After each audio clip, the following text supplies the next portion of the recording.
Hey, what's going on everyone? This is David and this is the Google Pixel 2, the first Android phone I've ever purchased, and there's a lot to love about it.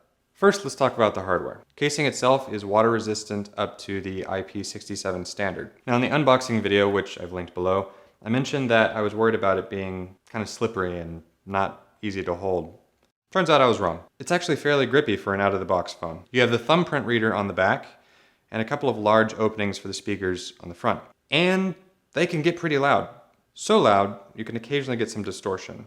At volume, the highs can sound a little tinny, but these are really minor complaints. As far as battery life is concerned, Google claims you can get about 7 hours of battery life with only 15 minutes of charging time, and that depends on how fast your charging speed is. In my experience with a charger that comes out of the box, you can generally get a fast charge in less than an hour. And with my general usage, which consists of watching YouTube videos or listening to music, I got about 2 days of battery life out of it. Now, the Pixel 2 is also notably missing the headphone jack, which is something Google really hammered Apple about last year when they got rid of it on their phones.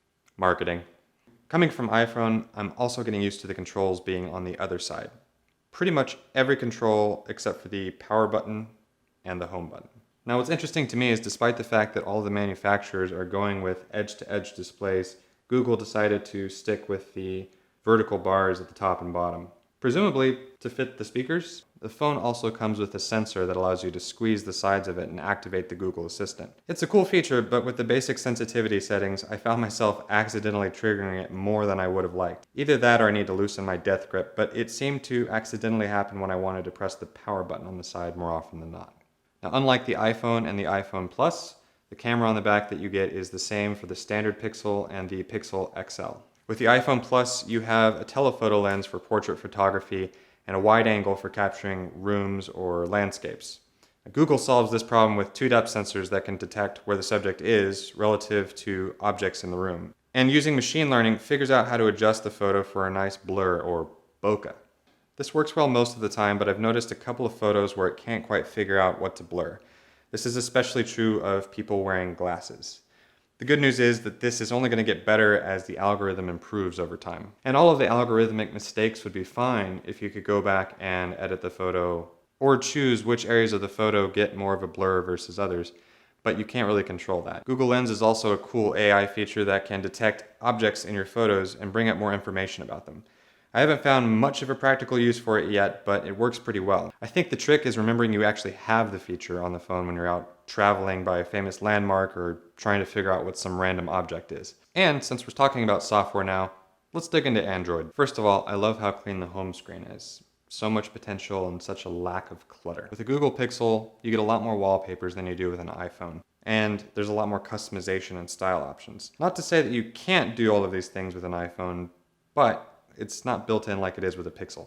One of the most delightful features of the Pixel 2 is the Now Playing, which listens for any music playing around you and tells you the name of the artist of the song on your idle screen. There were a number of times where I was out and about and watching a show or a movie or just sitting in a restaurant and glance down at my phone and see accurately the name of the song that was playing, which was awesome.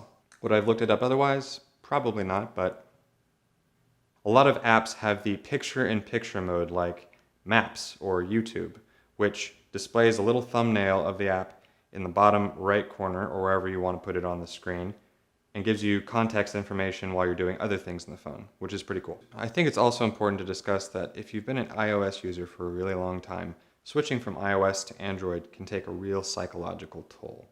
And that takes a few days to get over. There's something about seeing that blue in the iMessage and knowing that you're talking to somebody else that also has iOS on their device that just makes you feel more connected. And when you switch over to Android, that can feel a little isolating. Thanks, Apple, but as they say, time heals all things. You get used to it. Now, depending on which carrier you're going with the phone, Wi-Fi calling may or may not work. Same for tethering. Now, this is less of an issue with the phone and more of an issue with your carrier. The phone is completely capable of supporting it. And for me, that's been hugely convenient when traveling abroad. Supposedly, you can solve this problem by calling your carrier or using Google's Project Fi, but that takes effort rather than coming out of the box. Now, this is the first time I've used an operating system outside of iOS, except for that one time that I got a Windows phone. Now, depending on how integrated you are into the Google ecosystem, this may or may not be a good phone for you. There's not really anything here that's innovative or groundbreaking, but that's okay. For the entry-level price of $650, which is less than the entry-level price of an iPhone, it does everything that you'd expect a modern phone to do. That being said, it doesn't really make sense to compare the new Pixel 2 to an iPhone 10.